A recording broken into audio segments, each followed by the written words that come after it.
एक लड़की ने राजकुमार के वादे पर भरोसा किया। उसने अपने मंगेतर के लिए हर बाधा को पार किया, देश की सभी आंतरिक और बाहरी समस्याओं को दूर किया। हालांकि जब राजकुमार जेराल्ड सिंहासन पर बैठा, उसने नायिका को शादी से इनकार करने के लिए दोषी ठहराया और उससे शादी करने के गंभीर अपराध के लिए और अगले दिन उसे मौत की सजा देने का फैसला किया। राजकुमार ने नायिका को शादी के लिए इसलिए प्रपोज किया था क्योंकि वह सिर्फ छिपाना चाहता था अपनी बहन के साथ अपने निषिद्ध प्रेम को। इसलिए जब राजकुमार सिंहासन पर बैठा, उसे अब नायिका की ढाल के रूप में आवश्यकता नहीं थी और यह इस क्षण तक नहीं था कि नायिका ने राजकुमार का असली चेहरा देखा। उसने कसम खाई कि भले ही आज उसकी मृत्यु हो जाए, वह अपनी पवित्रता को बचाएगी। तो वह ऊंचे टावर से कूद गई। हालांकि राजकुमार उसे पूरी तरह से खत्म करना चाहता था। उसने तुरंत सैनिकों को अनगिनत ठंडे तीर चलाने का आदेश दिया, विशेष रूप से अंतिम लंबा भाला, जिसने नायिका को एक अपरिहार्य मौत के लिए मजबूर किया। इस क्षण नायिका को बहुत पछतावा हुआ। उसे 6 साल पहले राजकुमार के प्रस्ताव को स्वीकार नहीं करना चाहिए था। अगर उसने उस समय एक अलग निर्णय लिया होता तो कितना अच्छा होता।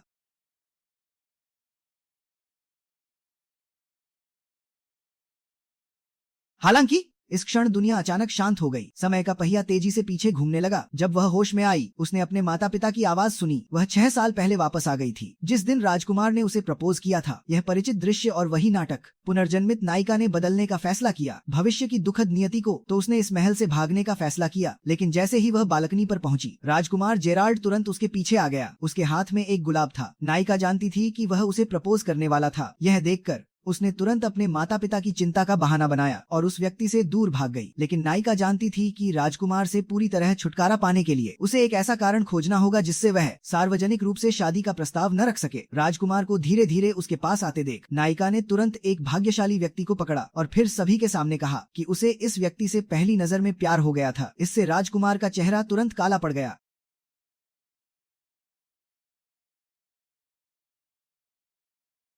हालांकि उस आदमी की आवाज सुनकर नायिका सीधे अवाक रह गई।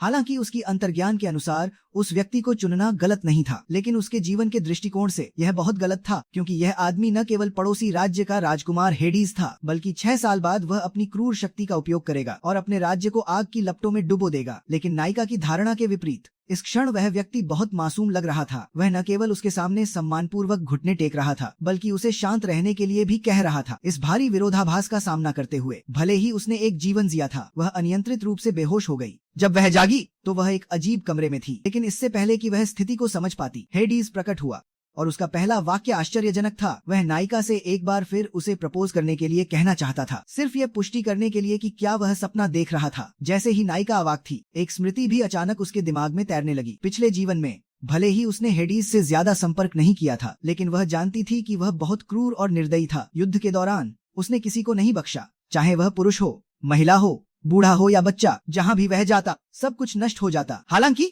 अब वह एक वफादार कुत्ते की तरह था। उससे पूछ रहा था कि क्या वह आराम करना चाहती है या कुछ खाना चाहती है, लेकिन सबसे जरूरी काम पहले जूते पहनना था, नहीं तो उसके पैर ठंडे हो जाएंगे। यह कहते हुए उसने उसकी सहमति की परवाह किए बिना उसे जबरदस्ती जूते पहना दिए। जैसे ही नायिका को यह अविश्वसनीय लगा, राजकुमार अचानक अंदर आ गया और उससे स्पष्टीकरण मांगा कि उसने उसकी सगाई को क्यों नहीं स्वीकार किया। सुबह से ही यह मामला उच्च स्तर पर तय हो गया है। और यह वाक्य ने नायिका को संदेह में डाल दिया। 2 जीवन के अनुभवों को मिलाकर उसने अचानक पहचान लिया, असल में आज राजकुमार ने उससे विवाह के लिए नहीं कहा, बल्कि दोनों माता पिता पहले से ही अच्छे से व्यवस्थित कर चुके थे और राजकुमार के सामने की बात हेडिस ऐसा लगता है कि वह सुन नहीं रहा है। इसके विपरीत राजकुमार को कुछ बातें याद आ रही हैं। वह बस उसे मारने की योजना बना रहा था। राजकुमार ने तो दोनों को अलग होने का कोई इरादा नहीं दिया। वह बल प्रयोग से नायिका को अपने साथ ले जाना चाहता था। और इस हेडिस के बारे में एक राजकुमार तो पहले से ही है, क्या उसके सामने कोई संसाधन है?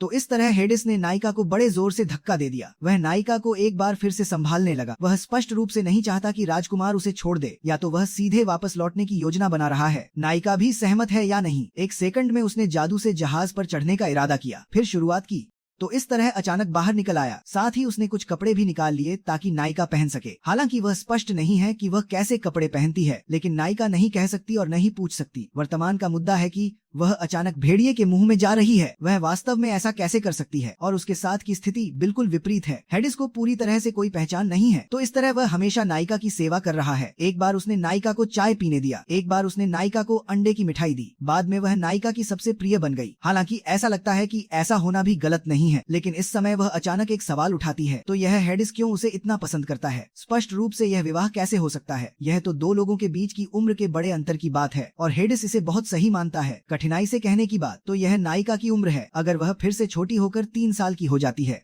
तो यह और भी सुंदर होगा। भाषा नायिका की शीर्ष पर है, तो यह स्पष्ट नहीं है कैसे वह मजाक करते हुए सच में, और यह मजाक हेडिस ने सुन लिया। इस समय वह नायिका की सच्चाई पर संदेह करना शुरू करता है। क्या यह उसकी शादी की मांग का झूठा प्रतिनिधित्व है? यह कहने से एक खाली हवा भी ठंडा। हालांकि नायिका खुद जानती है कि यह सबसे अच्छा है, लेकिन वह किसी और की भावनाओं को ठेस नहीं पहुंचाना चाहती। बस सोचने की बात यह है कि शादी झूठी है। कमरे के अंदर अचानक एक गाना गूंज उठा। इसके बाद अचानक एक ड्रैगन प्रकट हुआ। वह हंसते हुए चौंकी। हेडिस तो एक प्रेमी है, वह नायिका को खुद को पसंद करने के लिए कहेगा। नायिका खुद भी स्पष्ट नहीं है कि ड्रैगन कौन है, लेकिन सीधे हेडिस को देखकर उसे भगवान ड्रैगन कहा। यह उसे एक कहानी सुनने के लिए प्रेरित करता है। असल में यह कहानी में 2 बड़े देवता हैं, एक प्रेम और धरती की देवी है, एक तो एक नियम और आकाश के ड्रैगन है। और हेडिस और ड्रैगन के बीच की पहचान बहुत पुरानी है और तुरंत ड्रैगन भी नायिका के पास आ गया। यह नायिका को पहले से ही देख सकता है। यह पूरी तरह से उनकी आवश्यकताओं को पूरा करता है। यह सिर्फ हेडिस 19 साल का है, जो बहुत अधिक है, और हेडिस के बारे में यह भी नहीं है। यह बताता है कि यह उम्र का अंतर वास्तव में कोई बात नहीं है। जैसे कि उसकी माँ 16 साल की उम्र में तो पत्नी ने उसे 46 साल के पिता को दिया।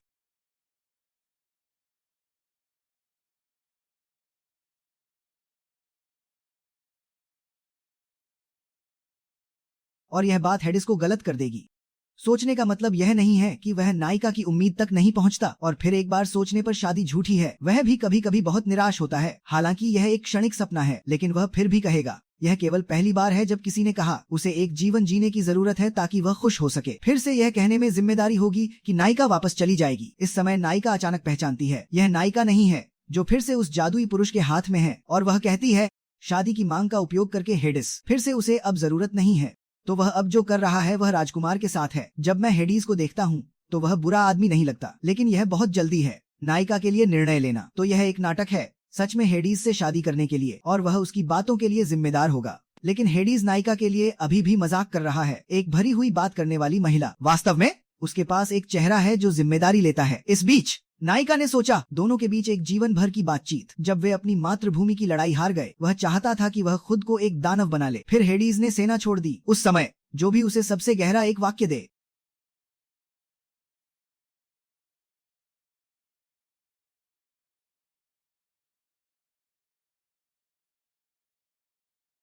यह नायिका का पहला अनुभव है जब उसे प्यार किया गया। वह कभी नहीं सोचती थी कि वह इस तरह की खुशियों को प्राप्त करेगी। उसने कभी नहीं सोचा था कि महाराज हेडिस भी जवाब देंगे। पूरे देश के लोग उनकी शादी के लिए गवाह बनेंगे। एक तरफ ड्रैगन देव भी आशीर्वाद देंगे, और यह संकेत है कि वह किसी भी तरह से नहीं चूकेंगे। हालांकि यह विकास कुछ अचानक है, लेकिन नीचे भी केवल एक कदम चलना होगा। नायिका का पहला जीवन। खराब जहर के राजकुमार केवल शादी के कारण उसे अपने देश को साफ करने के लिए एक बार में, और वह खुद को और अपनी बहन की अनकही प्रेम कहानी के बाद विपरीत हाथ से नायिका को मार डाला। जैसे कि अब यह एक जीवन सामना अचानक, जैसे कि उसकी खुशियों ने उसे अनजान बना दिया। और फिर वह उस समय पर निर्णय लेने वाली है। वे जिस नाव पर बैठे थे अचानक दुश्मन से मिले। हेडिस वास्तव में टकराने की सोच रहा था। परिणाम स्वरूप वह क्षेत्र में एक नरम नाव के साथ, लेकिन यह भावुकता के नीचे नायिका केवल आत्म क्रियाशीलता है। सिर्फ उसे उसके कपड़े में जादुई शक्ति दिखाते हुए नीचे 1 मिनट में वह कुछ 100 नावों के साथ बाहर निकल जाएगी, और फिर सामने से अचानक आने वाले बम, वह भी विपरीत हाथ से एक ही झटका से उसे मार देगी। वास्तव में नायिका पिछले जीवन में एक महान योद्धा थी, जैसे कि अब पुनर्जन्म के बाद जादुई शक्ति भी बनी हुई है। और इस समय की सीमा पर एक विशाल नाव अचानक आकाश से नीचे। वास्तव में नायिका केवल एक ही झटका है, बस नाव को हेडिस के देश में ले जाकर, और फिर वह भी उड़ गई। जानने के बाद महाराज को नुकसान। सिपाही भी धीरे धीरे नहीं छिप सकते, और नायिका केवल नाव से नीचे, बस एक ऐसी लड़की जो बहुत प्यारी है। निरंतरता से महाराज के शरीर पर क्या हुआ, विशेष रूप से यह लौटने के लिए, क्योंकि वह एक छोटी लड़की को वापस लाएगी। वास्तव में जो कहा गया था, हेडिस की पत्नी में से एक सुफिया। इस समय उसने भी नायिका को देखा। यह केवल एक छोटी सी दालचीनी है। यह भी नायिका को अच्छा लगता है। वास्तव में यह किस तरह की बात है? हेडिस महाराज ने उसके पास से भाग लिया। यह एक प्यारी छोटी बिल्ली के पीछे। तुरंत वह भी भाग गई। बेशक नायिका के पास कोई शब्द नहीं है। फिर अचानक इसने एक घटना का विचार किया। यह पिछले जीवन के समय की रेखा में लोगों के लिए आशीर्वाद महाराज को वापस लाने के लिए, क्योंकि सुफिया की घोषणा को सख्ती से नकारा गया, इसलिए काले रंग ने उसे सभी अविवाहितों को मार डाला। अंत में उसने एक आग छोड़कर खुद को मार डाला। लेकिन अब नायिका को कोई फर्क नहीं पड़ता, सुफिया ऐसा नहीं कर सकती। यह भी इस तरह की चीजों को तोड़ने का विचार है। वास्तव में हेडीज जाग गया। आप उसे नायिका के साथ खेलते हुए देख सकते हैं। उसने जान लिया कि वह किताब के साथ है, विवाह और शिक्षा, और फिर उसने कुछ गाय के कानों को भुना। नायिका वास्तव में थक गई है। वास्तव में वह नहीं सोचती है कि यह उसकी छवि में है। वह जो भी कर रहा है और वास्तव में वह उससे दूर है।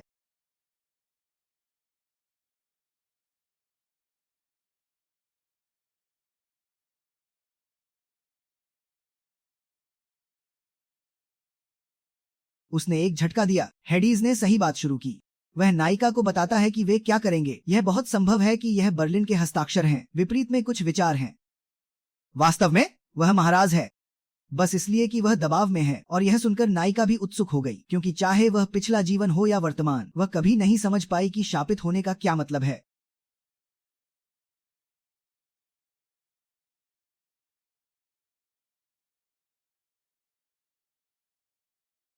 फिर हेडीज ने नायिका को फिर से बताया कि वह वास्तव में उत्तराधिकार क्रम में सबसे आखिरी राजकुमार था। क्योंकि उसकी माँ एक उपपत्नी थी, इसलिए वह और उसका भाई केवल एक ही राजधानी में रह सकता था, और वह वही था जिसे छोड़ दिया गया था। इसका कारण यह था कि उसकी माँ को वह बहुत अजीब लगता था। वह न केवल ड्रैगन देव को देख सकता था जिसे दूसरे नहीं देख सकते थे, बल्कि वह हमेशा खुद से बात भी करता रहता था। सीमा पर भेजे जाने के बाद उसका सिंहासन से कोई लेना देना नहीं था। लेकिन अजीब बात यह है कि उसके 11 साल के होने के बाद हर साल उसके जन्मदिन पर एक राजकुमार रहस्यमय तरीके से मर जाता था, और अगले कुछ सालों में एक के बाद एक। लेकिन सबसे अजीब बात यह थी कि युवराज सुबह अपना चेहरा धोते समय मर गया। यह सुनकर नायिका ने संदेह भरी नजरों से ड्रैगन देव की ओर देखा, और ड्रैगन देव निश्चित रूप से जानता था कि उसका क्या मतलब है। तो उसने समझाया कि उसने कुछ भी नहीं किया था। हालांकि इस देश में एक किंवदंती है कि केवल वही व्यक्ति जो ड्रैगन देव को देख सकता है वही सम्राट बन सकता है, और सदियों बीत जाने के बाद केवल हेडीज ही ऐसा व्यक्ति था।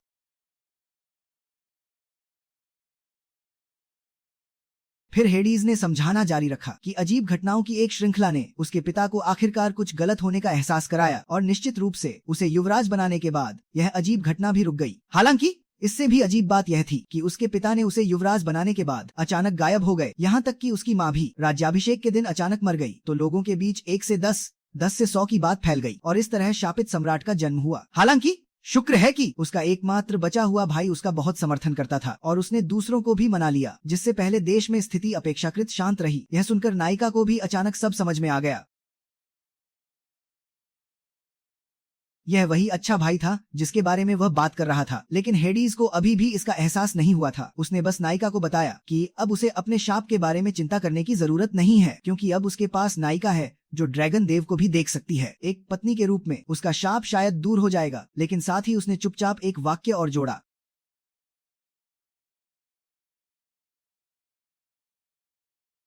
अगले दिन सुबह नायिका ने कपड़े बदले और बाहर निकली। उसका उद्देश्य सोफिया का पीछा करना था, यह देखने के लिए कि वह क्या करने वाली है। सोफिया की दूसरी पहचान बेल के मार्क्विस की बेटी थी, जो विद्रोह की तैयारी कर रहा था। क्योंकि भोज में सोफिया का असामान्य रूप से पागल व्यवहार देखकर नायिका को हमेशा लगता था कि आज कुछ होने वाला है। और इसी समय पास के सैनिकों ने उसे कुछ अजीब महसूस कराया। यह सैनिक न केवल उसके दिमाग में जो छवि थी उससे कुछ अलग थे, बल्कि वे किसी संकेत का इंतजार करते हुए भी बात कर रहे थे, इससे पहले कि नायिका और सोच पाती। दूसरी तरफ का शहर का द्वार अचानक बंद कर दिया गया। उसी समय सैनिकों का एक समूह चर्च में घुस गया, और फिर खुद को क्रेटोस के लोग बताया। बिना कुछ कहे वे सोफिया को ले जाना चाहते थे, और उनके मुंह में क्रेटोस वही देश था जहां से नायिका आई थी। लेकिन उसे ऐसी कोई बात याद नहीं थी। तो मामले की सच्चाई के करीब पहुंचने के लिए नायिका ने एक साहसिक निर्णय लिया। उसी समय दूसरी तरफ मार्क्विस बेल हेडीज से सवाल करने आया, यह बताते हुए कि अभी अभी एक अज्ञात शक्ति ने न केवल उनके उत्तरी बंदरगाह पर कब्जा कर लिया था, बल्कि इससे भी महत्वपूर्ण बात यह थी कि उसकी बेटी का भी अपहरण कर लिया गया था। यह स्पष्ट था कि यह सब हेडीज के जासूसों का काम था, अन्यथा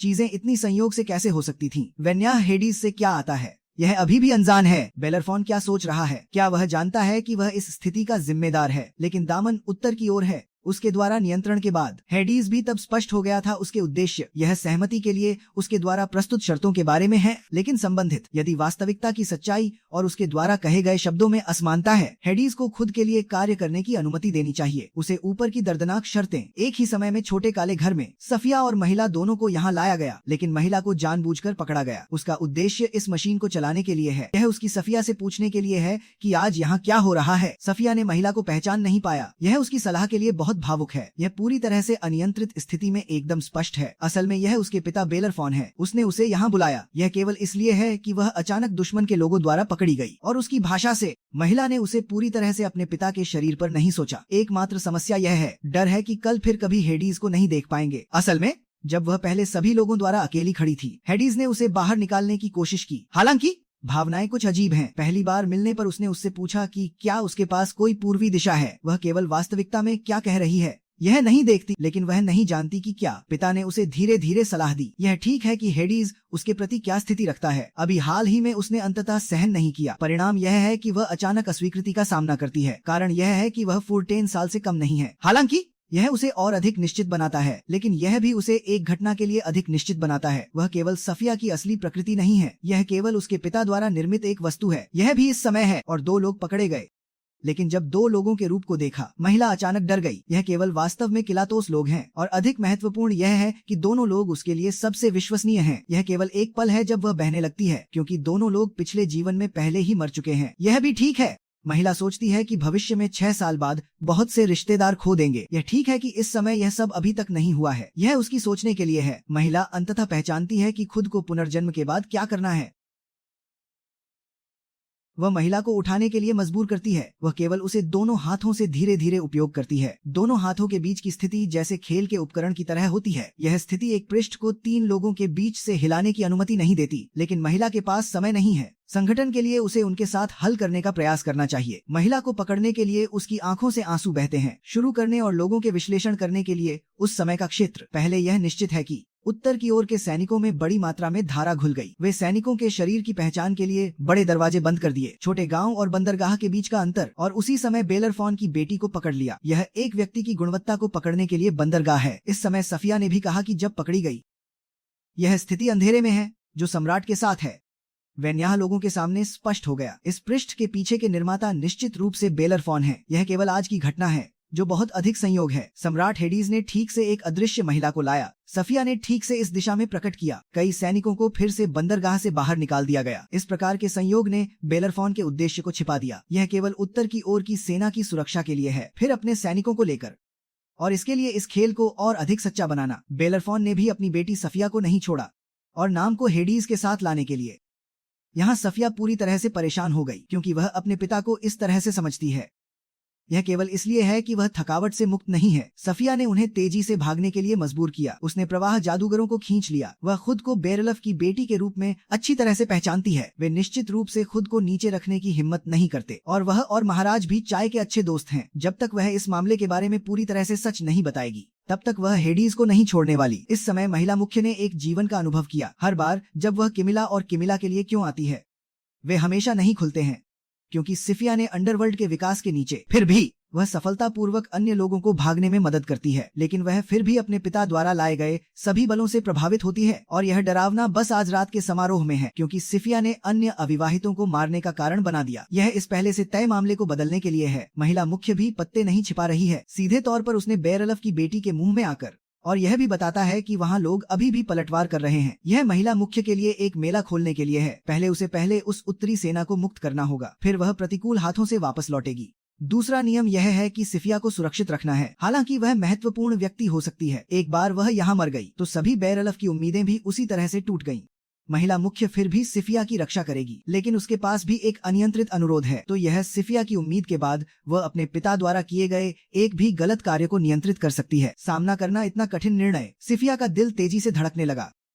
फिर भी 3 बार सोचने के बाद वह महिला मुख्य के अनुरोध को मान लेगी। और इस समय दूसरी तरफ हेडीज ने पहले ही देखा था कि यह सब बेरलफ की बेटी का छिपा हुआ है। उसके विचारों का सीधा प्रभाव वहाँ की स्थिति पर होगा, और ड्रैगन देव निश्चित रूप से प्रतिकूल नहीं होगा, लेकिन वह फिर भी महिला मुख्य को यह बताने की कोशिश कर रहा है। फिर से 3 बार सोचने के बाद हेडीज ने पहले ही ड्रैगन देव को देखने की अनुमति दी, लेकिन महिला मुख्य के लिए यह एक असामान्य बात है। वह महिला मुख्य की सुरक्षा को प्राथमिकता देती है, सिर्फ बेरलफ की बेटी को देखकर। सिर्फ एक ऐसा व्यक्ति जो आसानी से छोड़ सकता है, इसलिए वह सामान्य रूप से प्रतिकूल कार्रवाई करेगा, और वह सिर्फ यह सुनिश्चित करने के लिए है कि वह सही व्यक्ति को खोजे। दूसरी तरफ महिला मुख्य ने सिफिया की सहमति प्राप्त की। वह घोड़े के नीचे पहुंच गई, जिससे वह खुद को बचाने के लिए उत्तर की सेना को ले जा सके, और किमिला को भी सिफिया की सुरक्षा का ध्यान रखना होगा। महिला मुख्य ने एक गहरी सांस ली, फिर वह स्थिरता से अपने हाथों को उठाएगी, एक छोटी सी उड़ान को रोकने के लिए। देखते हैं कि यह सब 2 लोग घेराबंदी में हैं। महिला मुख्य की वास्तविक शक्ति अभी भी उस तरह की है, यह महिला मुख्य के विपरीत शक्ति के नीचे है। वह 3 बार नीचे गिर गई। वह शिक्षकों की उत्तरी सेना में शामिल हो गई। महिला मुख्य ने लोगों को बताया, यह सब बेरलफ की बेटी का छिपा हुआ है, इसलिए उसे सभी की शक्ति की आवश्यकता है। अंततः महिला मुख्य के एक झटके में वह सिफिया की सुरक्षा के लिए इन योद्धाओं का नेतृत्व कर रही है। वे भी महाराज के तहत नामांकन वापस ले लेंगे। और यह सब ड्रैगन देव ने देखा। यह हेडीज के पास लौटने के बाद वह भी महिला मुख्य की बहादुरी को जानता है। उनमें से सबसे सुंदर हवा बेरलफ की बेटी के साथ जुड़ गई। यदि स्थिति अनुकूल है तो महिला मुख्य की सुरक्षा को प्राथमिकता दी जाएगी। यह सिफिया और उत्तर की सेना के लिए बेरलफ की बेटी है, हेडीज को डराने के लिए नहीं। और फिर भी वह किसी भी तरह से महाराज नहीं है। महिला मुख्य की कोशिश के तहत वह सच में खुश नहीं हो सकती। और फिर हेडीज के भावनात्मक समय में एक समूह ने आगे बढ़ने के लिए नहीं देखा, और फिर बड़े शोर से बेरलफ की बेटी, वे भी महाराज की सुरक्षा के लिए आए। महाराज अब उनके साथ सुरक्षित स्थान पर जा रहे हैं। हेडीज स्वाभाविक रूप से स्पष्ट, यह बेरलफ की बेटी खुद को और महिला मुख्य के बीच की दूरी को कम करना चाहती है। और इस समय महिला मुख्य इस दिशा में आक्रमण कर रही है। वह भी किमिला को वापस ले गई। और यह भी अभी नहीं, संबंधित नेता भी सामने आए। वह केवल उत्तर की सेना को महिला मुख्य के पास लाने के लिए, वे भी वापस ले जाएंगे। इसके विपरीत वे जलाए जाएंगे, और महिला मुख्य फिर भी नहीं थकेंगी। जब वह अकेले ही पूरी सेना को उलझाने की तैयारी कर रही थी, तो सभी सैनिकों ने उसे रोकने की कोशिश की। आखिरकार उनकी नजर में 10 साल की नायिका का बाहर जाना सीधे मौत को गले लगाने जैसा था। हालांकि नायिका ने उन्हें चिंता न करने को कहा। आखिरकार बात अब इस मोड़ पर आ चुकी थी, वह अपनी योजना को विफल नहीं होने देगी। इसके बाद नायिका ने चुपचाप कैमिला को अपनी योजना बताई और उसे खुद को बांधकर सौंपने को कहा। हालांकि नायिका को देखते ही सामने वाले ने तुरंत उसे फाड़ने का इरादा कर लिया।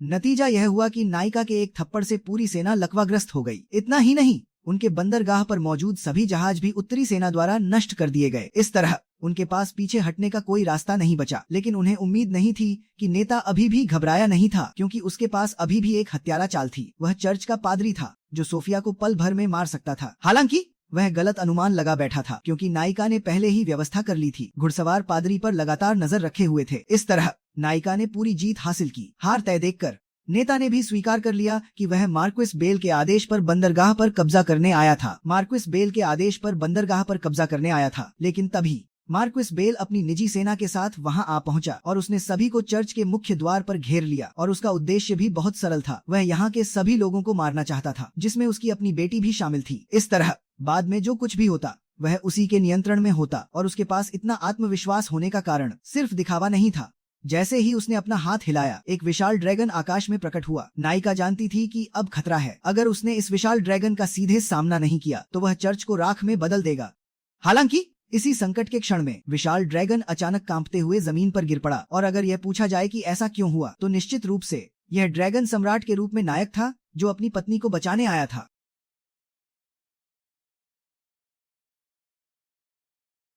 इसके बाद हेडीज नीचे कूदा और फिर अपना हाथ हिलाकर उस परेशान करने वाले उड़ने वाले ड्रैगन को जल्दी से दूर जाने को कहा। हेडीज को देखकर मार्क्विस बेल तुरंत घुटनों पर बैठ गया और पहले ही आरोप लगाना शुरू कर दिया। यह सब नायिका नामक जासूस की करतूत है। उसकी मीठी बातों में मत आना। अभी महल में जाकर आराम करो, बाकी सब मुझ पर छोड़ दो। हेडीज का चेहरा तुरंत काला पड़ गया। मार्क्विस बेल को लगा कि उसकी चाल सफल हो गई है, लेकिन उसे उम्मीद नहीं थी कि हेडीज ने नायिका को नीचे रखने के बाद उसने तुरंत एक नकली सैनिक को पकड़ लिया। केवल एक नजर से ही उसने सामने वाले को डरा दिया। जहां तक अन्य सैनिकों की बात है जो उसके प्रति वफादार थे, हेडीज ने न केवल उनके प्रदर्शन की प्रशंसा की, बल्कि उसने हर एक का नाम भी पुकारा। आखिरकार अपने सैनिकों के चेहरे और नाम को पहचानना एक शासक का उचित व्यवहार है। इसके बाद हेडीज ने उस बदमाश को नीचे रखा और उससे पूछा कि उत्तरी सेना के सदस्य के रूप में क्या उसे यह सब किसने करवाया। यह स्वीकार नहीं करना चाहिए। आमतौर पर वह ऐसी चीजों को आसानी से खत्म कर देता था, लेकिन इस बार उसने ऐसा नहीं किया क्योंकि वह जानता था कि नायिका यहाँ के सभी लोगों को बचाना चाहती थी। इसलिए उसने अपनी तलवार नीचे रखी और हत्या करने का इरादा नहीं किया। हालांकि ऐसा कहने के बावजूद हेडीज का धैर्य अभी भी सीमित था। उसने उस बदमाश को जल्दी से यह बताने को कहा कि इस मामले के पीछे का मास्टरमाइंड कौन था। वह बदमाश भी बेवकूफ नहीं था, क्योंकि ड्रैगन सम्राट ने उसे मौका दिया था तो उसे इसे गंवाना नहीं चाहिए।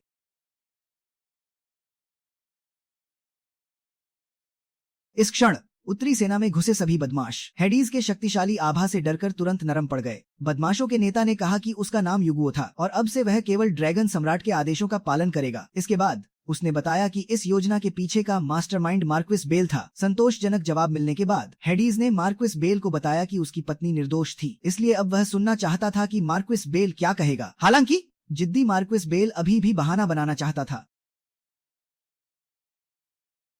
हालांकि इस तरह के अपमान का सामना करते हुए मार्क्विस बेल अभी भी थोड़ा और बहाना बनाना चाहता था, लेकिन हेडीज अब उसकी बकवास सुनने का इरादा नहीं रखता था। आखिरकार उसने पहले ही कह दिया था, अपनी पत्नी के लिए कोई भी बात नहीं है। उस तरह की उम्मीद करने वाले बर्लिन की जगह केवल मौत का रास्ता है। यहाँ तक कि क्या करने के लिए कौन सा तरीका अपनाना चाहिए, एक बार फिर सोचने की जरूरत है। बर्लिन की तरह इस तरह की लड़कियां भी पूजा जा सकती हैं। मैं मरने के लिए बहुत हल्का महसूस नहीं कर सकता। यहाँ हेडीज को देखकर मुझे दूसरी पत्नी का ख्याल आ गया, और लड़की भी गलत नहीं हो सकती। बर्लिन की बात सुनकर अचानक चेहरा बदल गया और हेडीज भी सामने वाले को देख रहा था। यह बस एक गणना करने के लिए है। इस हेडीज ने 2 विकल्प दिए हैं, जलाने और तोड़ने के। यह बात एक बार बर्लिन की तरह ही है। और फिर हल्का सा प्रार्थना करके हेडीज ने उसकी पत्नी और लड़की को छोड़ दिया। यहाँ इस जवाब को सुनकर हेडीज बहुत खुश हुआ। बर्लिन ने भी इस तरह की छोटी बातों को लेकर चिंता नहीं की, लेकिन पहले यह बर्लिन को सबसे हल्के तरीके से करना चाहिए। अपनी मूल स्थिति की प्रार्थना करें और उसकी किले को बाहर निकालें। इस समय सुफिया पूरी तरह से अपने पिता के लिए चिंतित है, क्योंकि उसकी मुख्य पत्नी को उसकी कोई बात नहीं है, क्योंकि उसे केवल यह मानना चाहिए कि वह अपनी गलती स्वीकार करे और किले को बाहर निकाले। उस तरह हेडीज कभी भी उसे नुकसान नहीं पहुँचाएगा और फिर मुख्य पत्नी की बात तभी कहेगी। बर्लिन अचानक कहने लगा कि हेडीज,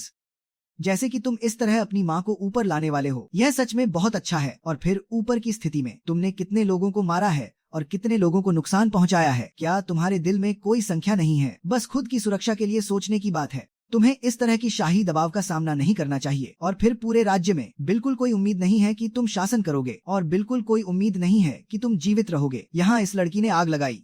हेडीज ने पहले ही मुंह खोला, या शायद तुम जो कह रहे हो। हेडीज ने भी नहीं सोचा कि वह इस तरह की बातें जारी रखेगा। यह बस एक मौका है कि सिपाही बर्लिन को भेजेगा। यह बर्लिन की गलती है, लेकिन यह मामला पूरी तरह से समाप्त हो गया। लेकिन मुख्य पत्नी की भावनाएं अभी भी कुछ कठिन हैं। यह बस रात को पहुंचने की बात है। देखो, गर्मी में कोई बड़ी बात नहीं है। बर्लिन ने लड़की को हेडीज के कमरे में लाया और फिर अनजान लड़की ने कमरे में प्रवेश किया। तब बस एक मजबूत गंध आई। हेडीज ने 10 बार दर्द महसूस किया। लड़की ने सच में बुरा महसूस किया। यह बस बर्लिन की तरह है। हेडीज ने फिर से गर्म कपड़े पहन लिए।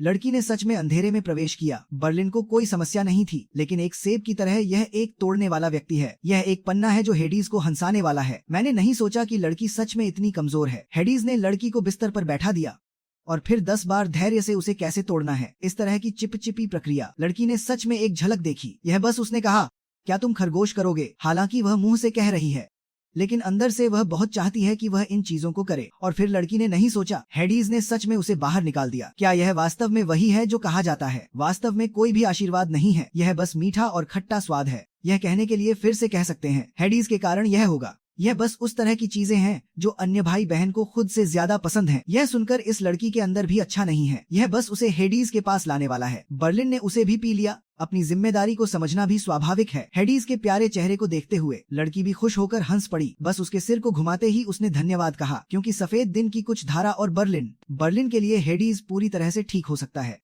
लेकिन उसने खुद को उन लोगों को छोड़ दिया। लड़की ने हेडीज का हाथ पकड़ लिया और गहराई से उसे बताया, कोई बात नहीं कि तुम किससे निंदा कर रहे हो। कौन चाहता है कि पूरी दुनिया तुम्हें जीने न दे, लेकिन कोई फर्क नहीं पड़ता कि तुम कैसे हो। मैं हमेशा तुम्हारे पीछे खड़ी रहूंगी। यहाँ हेडीज की त्वचा के रंग में अचानक लाल रंग आ गया। यह बिना शक है कि महिला प्रेम ने खुद को प्यार में डाल दिया है। क्या तुम सच में कह रही हो कि तुम खुद को मजबूत बनाकर जीने की बात कर रही हो? महिला भी सच में बहुत प्यारी है। यह बात केवल परिवार के बीच की गहरी बातचीत है। इस जवाब ने हेडीज को ठंडा पानी पीने का एहसास कराया और वह भी खुद को बुरी तरह से महसूस कर रहा था। महिला की स्थिति ऐसी थी कि वह उसकी सोच को भटका सकती थी। लगभग उसी समय उसे गर्म बूंदों से ढक दिया गया।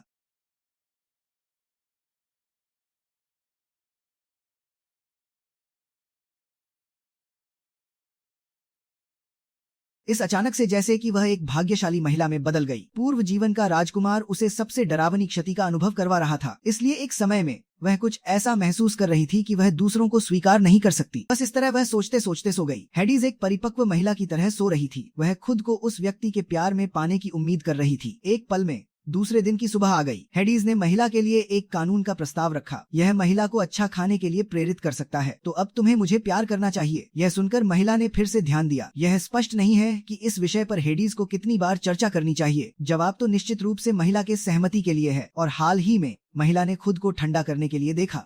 महिला सच में बहुत प्यारी है। यह असाधारण प्रेम का मामला है। इस समय किमिला और हेडीज ने दो लोगों को तोड़ दिया। यह सिर्फ इसलिए हुआ कि महिला ने उस स्थान पर जाकर, क्योंकि उसे एक सम्मानित पाठ्यक्रम में जाना था, आगे की सड़क पर चलना। किमिला ने महिला के हाथ में ड्रैगन की अंगूठी पर ध्यान दिया। इस महिला की व्याख्या करना हेडीज के लिए असंभव है और ड्रैगन देव ने कहा कि केवल हेडीज के पास रहना चाहिए। हेडीज की बात नहीं होगी। इस तरह की बातें महिला को बहुत जानने की इच्छा होती है। महिला की बात करने का तरीका ऐसा है जैसे कि वह वास्तव में कह रही हो। वह एक महिला है जो वास्तव में इस तरह की बातें करती है। इस समय महिला को अपने पिछले इतिहास की याद आती है। महिला और ड्रैगन देव के बीच का संबंध कैसे होना चाहिए। एक युद्ध हुआ। एक ओर यह प्यार से सुरक्षा का उपयोग करना चाहिए, दूसरी ओर यह प्यार से नेतृत्व करना चाहिए। इसलिए एक बड़ा क्षेत्र दो देशों में विभाजित हो गया और वास्तव में दोनों देवता शादी के लिए निर्धारित हैं। लेकिन उसके बाद के युद्ध में हेडीज की भूमि को महिला देवता के नीचे लाया गया। लेकिन ड्रैगन देव ने एक अद्भुत शक्ति वाली ड्रैगन को खोजा। दो देशों के बीच एक अद्भुत जादू का प्रयोग किया गया। इससे यह भूमि महिला देवता के आरोपों से मुक्त नहीं हो सकती। दोनों ने जो बातें की, महिला ने अचानक यह समझा कि हेडीज क्या कह रहा है। इस जगह की बातें अब सक्रिय नहीं हो सकती। सबसे शक्तिशाली प्रमाण यह है कि वह हाथ में ड्रैगन की अंगूठी पहनती है। इस समय सुफिया ने हेडीज के सामने आकर दौड़ लगाई। हालांकि उसने एक कुत्ते को खा लिया, लेकिन वह फिर भी सफल रही और हेडीज को महिला को भेज दिया। और महिला ने केवल एक बार देखा। ईश्वर के बीच में तनाव शुरू हो गया, क्योंकि यह नोट नहीं है और यह एक व्यक्ति की हत्या करने वाले राजा का लेख है। महिला ने हेडीज के हाथ से खिसकना शुरू किया। हेडीज भी यहाँ से बाहर आ गया जब उसने साफ साफ देखा। राज्य के राजा ने महिला को दौड़ने के लिए मजबूर किया। हेडीज ने बहुत ही गंभीरता से एक वाक्य कहा और इसी समय दूसरी ओर राजा ने हाथ में पूरी गति से आगे बढ़ाया। उसे सबसे कम समय में बर्डल के गेट से बाहर निकलना चाहिए। महिला के लिए यह जीवन का सबसे महत्वपूर्ण हिस्सा है, इसलिए वह सबसे महत्वपूर्ण समय में कहने जा रही है। यह अचानक से उसके लिए आने वाली बात है, इसलिए वह खुद को फिर से मान्यता देने की सोच रही है। क्या महिला वास्तव में उस अजीब चीज का ड्रैगन बन गई? एक ही समय में बर्डल के अंदर महिला और पुरुष एक साथ राजा के सामने खड़े हैं। वह विशेष रूप से अपने सबसे पसंदीदा कपड़े पहन चुकी है। एक बार सोचना चाहिए कि उस व्यक्ति से मिलना चाहिए। महिला केवल एक चेहरे की उपेक्षा नहीं करती, यह भी हो सकता है कि वह पेड़ की छाल पर चढ़कर जाए। यह वास्तव में बहुत प्यारा है। हालांकि महिला को यह समझना चाहिए कि वह कैसे है, लेकिन इस बार का बाहरी संपर्क महिला की पहचान की पुष्टि के लिए है। इसलिए सुफिया को महिला को थोड़ा मुस्कुराना चाहिए। राजा ने देखा कि वह यहाँ से बहुत खुश है। सुफिया ने महिला को हेडीज के सामने लाया। महिला का लहंगा पूरी तरह से हेडीज के लिए तैयार किया गया था। हेडीज एक प्लेट पर मांस के टुकड़े के साथ आया। सीधे महिला ने कहा कि उसका चेहरा लाल हो गया। इस समय कामिला ने दोनों को तोड़ दिया। संदेश देने का समय लगभग आ गया है। आगे की सड़क पर चलते हुए महिला अचानक हेडीज को बता देती है। वह खुद नहीं जानती कि वह राजकुमार को प्यार से कैसे दिखाए, क्योंकि वह राजकुमार के प्रति केवल पूरी तरह से प्रेम करती है। और फिर यह वाक्य सुनाई देता है। हेडीज के चेहरे पर अचानक काला रंग। महिला के लिए यह स्पष्ट नहीं है कि वह किस रास्ते पर है। वह हमेशा उस व्यक्ति के बारे में सोचती है, न कि खुद के बारे में। क्या दो लोगों के बीच में कोई ऐसा रहस्य नहीं है जो किसी को नहीं पता? महिला ने भी संकेत दिया। हेडीज अचानक क्या कर रहा है यह पूरी तरह से समझ नहीं आ रहा। वह उसे 6 साल बाद भी नहीं भूल सकती। राजकुमार द्वारा मारे जाने की घटना सामने आती है। यह सही है। हेडीज ने तय किया कि वह योजना बदलकर महिला को यहाँ रखेगा। महिला फिर कैसे सहमत होगी? कोई बात नहीं, जो भी हो उसे हेडीज के साथ जाना चाहिए। यह एक पंक्ति ने कामिला और जीक को चुप कर दिया। कभी भी किसी समय वह वहाँ कामिला को प्यार करती है, या तो वे दोनों को तोड़ने के लिए और दोनों को याद दिलाने के लिए कि उन्हें अच्छे संबंधों को बनाए रखना चाहिए और महिला को एक कठिन स्थिति में देखना। हेडीज ने महिला को वास्तव में एक उपाय बताया, लेकिन वह महिला के प्रति थोड़ा सहनशील हो गया। महिला ने भी इसे अधिक नहीं कहा। यदि वह कहे कि हेडीज ने कितना किया,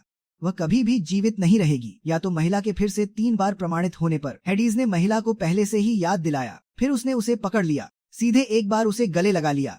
यह कामिला और जीक को बेवकूफ बना सकता है। मैंने कभी नहीं सोचा कि वह एक देश का मालिक होगा। वह वास्तव में छोटी लड़की के लिए ऐसा कर रहा है। महिला ने हेडीज के बारे में एक बात भी नहीं कही। हेडीज के लिए यह सबसे अच्छा उपाय है। और महिला ने फिर कहा कि वह जीवित नहीं रहेगी, लेकिन पहली बार जब उसे पकड़ लिया गया।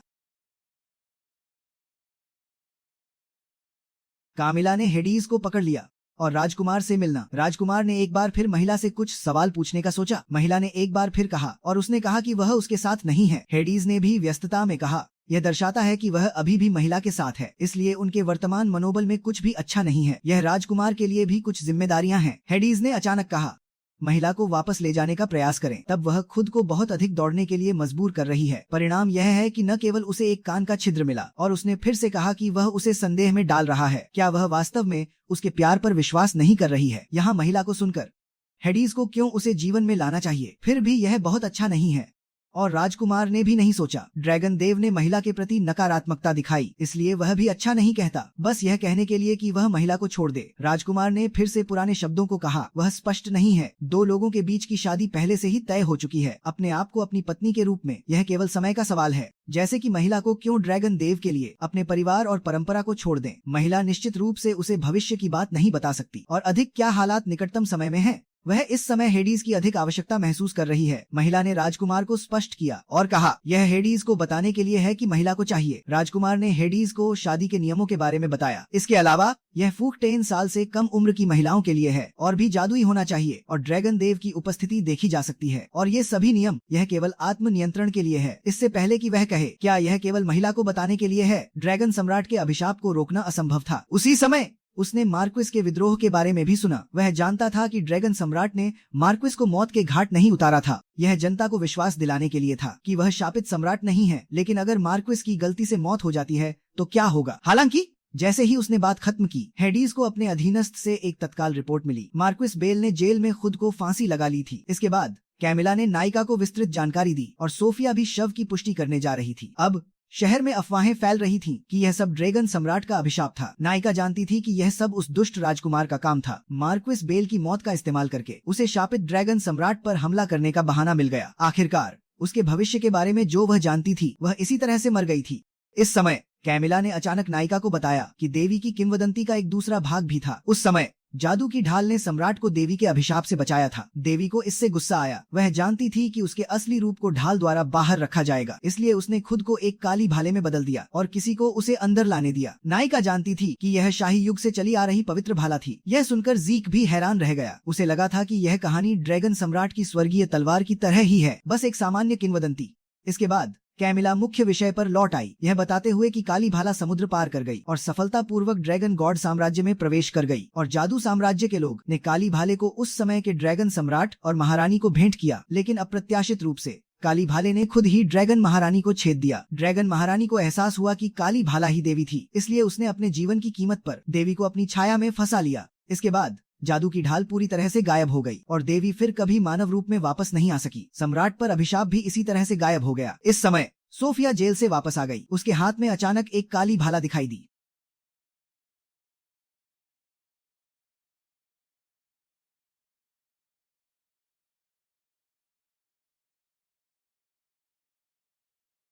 इस समय हेडीज अचानक प्रकट हुआ। उसे सोफिया को मारने की तैयारी करते हुए देखकर नायिका ने जल्दी से सोफिया को खींच लिया और हेडीज को बताया कि सोफिया पर एक बुरी आत्मा का कब्जा हो गया था। हेडीज यह अच्छी तरह से जानता था और वह अब उन सभी को एक साथ मारने की तैयारी कर रहा था। यह सुनकर सोफिया, जिस पर कब्जा हो गया था, हेडीज पर क्रोधित होकर चिल्लाने लगी। वह उस एकमात्र व्यक्ति को मारना चाहता था जो उससे प्यार कर सकता था। बातचीत के दौरान काली भाला फिर से सक्रिय हो गई और सीधे नायिका की ओर बढ़ी, लेकिन सौभाग्य से महत्वपूर्ण क्षण में हेडीज ने फिर से हस्तक्षेप किया और नायिका को डरा दिया। इसके बाद काली भाला एक मानव आकृति में बदल गई, यह बताते हुए कि वह ड्रैगन सम्राट की एकमात्र थी। अब नायिका खुश नहीं थी। उसने सीधे अपने नंगे हाथों से काली छाया को कुचल दिया। बाद में हेडीज नायिका से असंतुष्ट था। उसने अभी उसे क्यों रोका था? आखिरकार वह महिला बहुत चालाक थी। शायद अभी भी एक हिस्सा बचा हुआ है सोफिया के अंदर, इसलिए वह चाहता था कि नायिका तुरंत सोफिया को सौंप दे। लेकिन नायिका ने सोफिया की रक्षा करने पर जोर दिया और उस काली छाया से बहुत गुस्सा थी, जो खुद को ड्रैगन महारानी कहने की हिम्मत कर रही थी। और वह सिर्फ एक धोखेबाज थी। उसे पता होना चाहिए कि वह ड्रैगन महारानी की दुनिया की असली रानी थी। यह सुनकर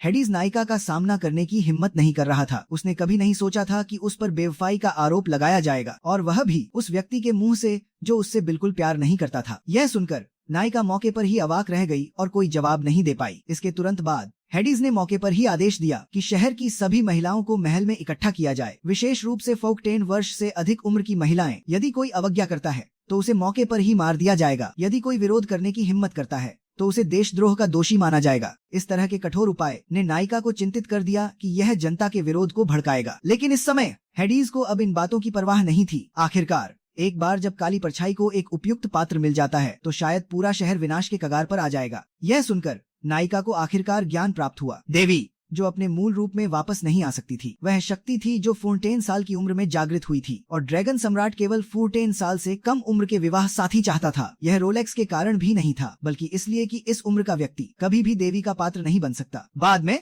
हेडीज ने सोफिया को आदेश दिया कि उसे अपने क्षेत्र में ले जाकर कड़ी निगरानी में रखा जाए। हालांकि जाते समय उसने खुद से कहा कि वह अपनी पत्नी के लिए समझौता करने को तैयार है।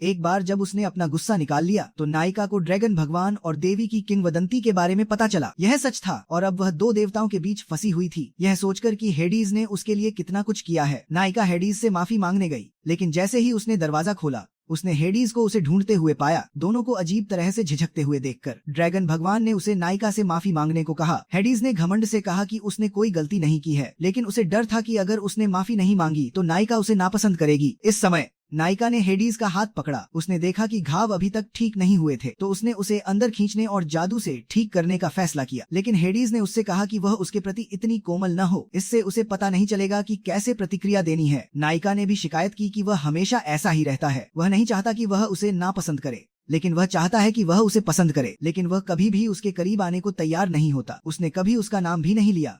ड्रैगन भगवान कारण समझाने ही वाला था, लेकिन हेडीज ने उसे रोक दिया। शायद यह भी अच्छा है, उन्हें एक दूसरे से प्यार नहीं करना चाहिए था, अन्यथा यह केवल नरक की शुरुआत होगी। इस समय गार्ड अचानक रिपोर्ट करने आए कि शहर में कई जगह आग लग गई है।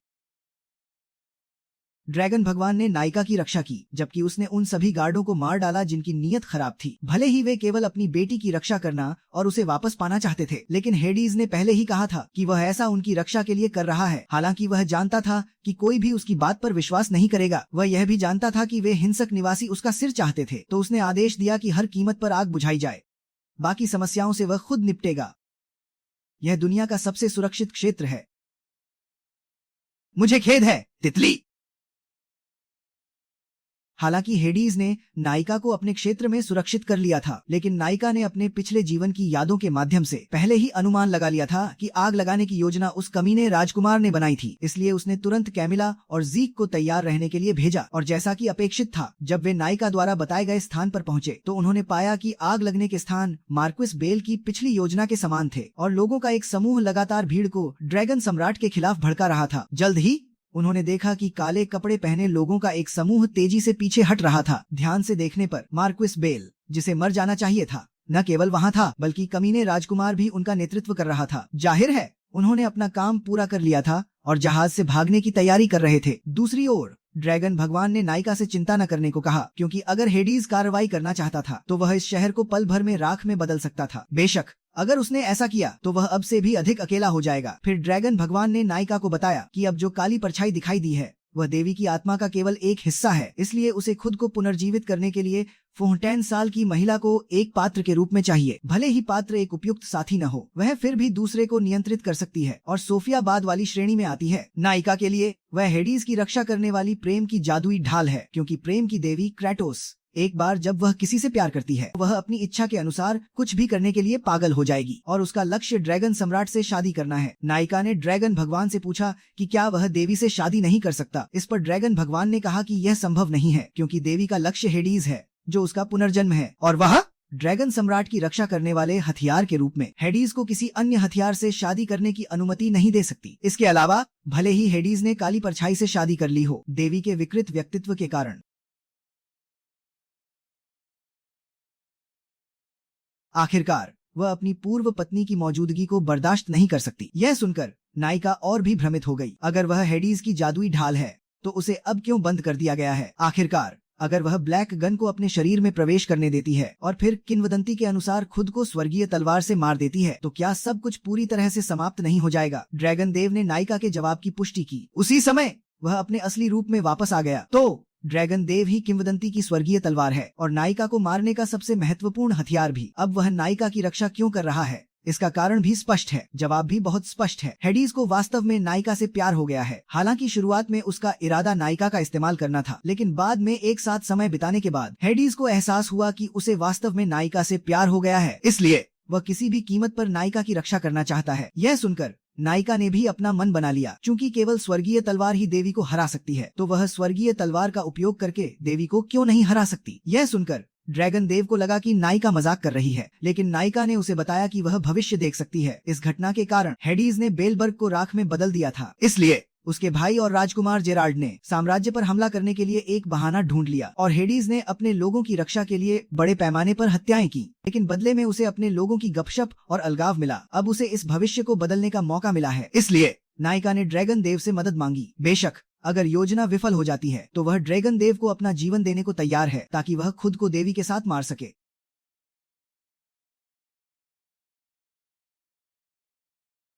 इस समय नायिका का गुस्सा चरम पर था, सिर्फ इसलिए कि हेडीज बार बार कहता है कि वह उसकी रक्षा करेगा, लेकिन वह कभी किसी से मदद नहीं मांगता। लेकिन फिर भी नायिका को उससे प्यार हो गया। हालांकि वह नहीं जानती कि हेडीज क्या वह एक ऐसा आदमी है जिससे उसे प्यार करना चाहिए, लेकिन चाहे कुछ भी हो वह अब उस व्यक्ति को बचाने जा रही है जिसे वह प्यार करती है। नायिका ने एक तलवार से सीमा को तोड़ दिया। उसी समय दूसरी तरफ हेडीज को अपने बचपन की यादें ताजा हो गईं। बचपन से ही उसे लगता था कि वह अपने परिवार के अन्य सदस्यों से थोड़ा अलग है। इसके लिए ड्रैगन देव ने उससे माफी मांगी। क्योंकि हेडीज उसका पुनर्जन्म है, इसलिए उसे अपने द्वारा लाए गए बोझ को भी सहन करना होगा। हालांकि हेडीज का ड्रैगन देव को दोष देने का कोई इरादा नहीं था। आखिरकार वह अच्छी तरह जानता था कि यह सब देवी का अभिशाप था, जिसके कारण उसके प्रियजन एक एक करके गायब हो गए। इसलिए अभिशाप को तोड़ने के लिए उसने एक अच्छा सम्राट बनने के लिए कड़ी मेहनत करना शुरू कर दिया और फिर धीरे धीरे इतना मजबूत हो गया कि वह सभी की रक्षा कर सके और देवी द्वारा चोटिल न हो। लेकिन अब उसके अपने लोग उसे अपने सम्राट को दोषी ठहरा रहे हैं। लोगों के अपमान के बीच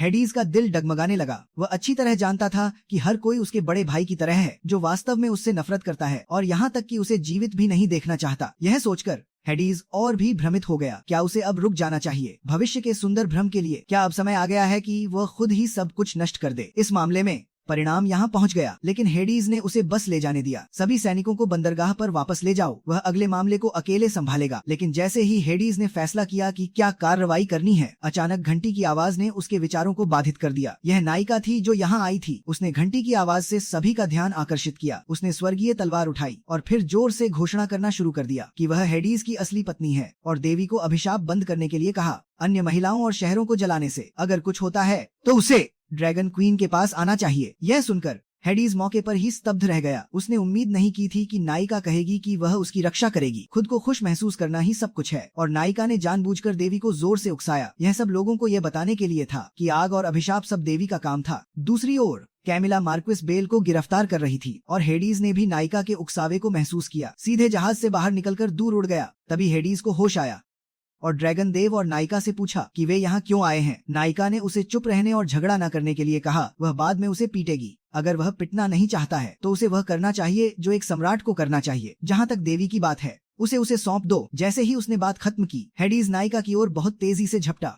हालांकि हेडीज का हमला बहुत भयंकर था, फिर भी नायिका ने एक एक करके उनका सामना किया। लेकिन अगले ही पल हेडीज अनगिनत हिस्सों में बंट गया। लेकिन उसका लक्ष्य नायिका नहीं बल्कि आम नागरिक थे। यह देखकर नायिका ने तुरंत एक बड़े दायरे का सुरक्षा घेरा बनाया। हालांकि संख्या वास्तव में बहुत अधिक थी। ठीक उसी समय जब नायिका लगभग हार मानने वाली थी, हेडीज ने भी अपना घेरा बनाया। जैसे ही हेडीज ने संपर्क किया, वह सब राख में बदल गया और नायिका ने बाकी हेडीज का सामना करना जारी रखा। लेकिन वह यह भी अच्छी तरह जानती थी कि अगर उसे जीतना है तो उसे असली शरीर ढूंढना होगा। इसलिए उसने दृढ़ता से स्वर्गीय तलवार फेंक दी और फिर चिल्लाकर देवी को एक एक करके लड़ने के लिए बाहर आने को कहा। क्योंकि वह अच्छी तरह जानती थी कि देवी, जिसकी हमेशा पूजा की जाती रही है, उसका स्वाभिमान पहाड़ से भी ऊंचा है। इसलिए दूसरा पक्ष निश्चित रूप से उसकी इच्छा के अनुसार जाल में फंस जाएगा और निश्चित रूप से अनगिनत हेडीज तुरंत एक में मिल गए।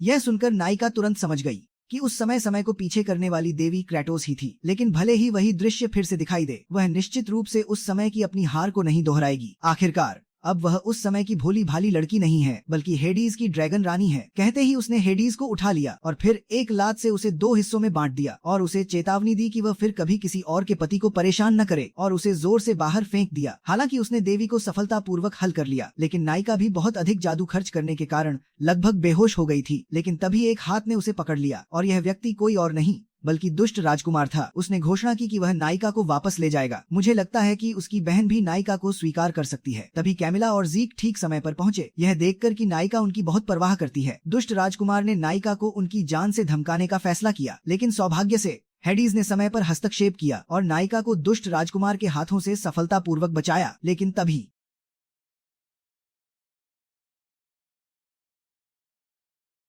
हालांकि तलवार पहले ही उसके चेहरे पर थी। दुष्ट राजकुमार अभी भी घमंडी था। हेडीज से पूछा कि क्या वह ऐसा करके अपने देश के साथ युद्ध की घोषणा करना चाहता है। यह सुनकर हेडीज ने केवल व्यंग्यात्मक रूप से कहा कि जब वह और नायिका शादी करेंगे तो दुष्ट राजकुमार उस टूटी हुई तलवार को साथ लेकर आ सकता है। यह कहने के बाद उसने जादू से दुष्ट राजकुमार को घेर लिया और फिर अपनी बड़ी तलवार उठाकर उसे वापस उसके घर भेज दिया। सब कुछ शांत होने के बाद जनता का भी हेडीज के प्रति थोड़ा बेहतर विचार था और हेडीज तो नायिका के सामने घुटनों के बल बैठ गया।